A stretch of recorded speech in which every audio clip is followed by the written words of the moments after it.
தீராத நோய்களை எல்லாம் தீர்த்து வைக்கக்கூடிய முருகப்பெருமான் ஒருவருக்கு வயிற்று வலியை கொடுத்தார் அப்படின்னு சொன்னா நம்ப முடியுதா? ஆச்சரியமா இருக்கு இல்லையா? உண்மையிலேயே நடந்த சம்பவம் இது.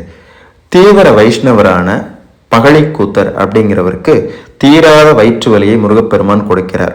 அவருடைய கனவில் தோன்றி திருச்செந்தூருக்கு வந்து என் மீது பிள்ளை தமிழ் பாடு, நான் உன்னுடைய வயிற்று வலியை போக்கி அருள்கிறேன் அப்படின்னு சொல்லி உரைக்கிறார் முருகப்பெருமான்.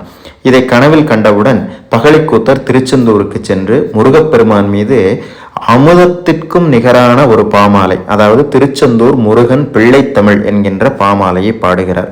அந்த பாமாலையை கேட்டு மனமகிழ்ந்த முருகப்பெருமான் பகழிக்கூத்தரின் வயிற்று வலியை போக்கி அருள்கிறார். எப்படியெல்லாம் விளையாட்டு காட்டுகிறான் பாருங்கள் முருகப்பெருமான். தீராத வயிற்று வலியை கொடுத்து இவரே வயிற்று வலியை கொடுத்து இவரே அதற்கு மருந்துமாக இருந்திருக்கிறார் முருகப்பெருமான். இது உண்மையிலேயே திருச்செந்தூரில் நடந்த ஒரு முருகனின் திருவிளையாடலாகும்.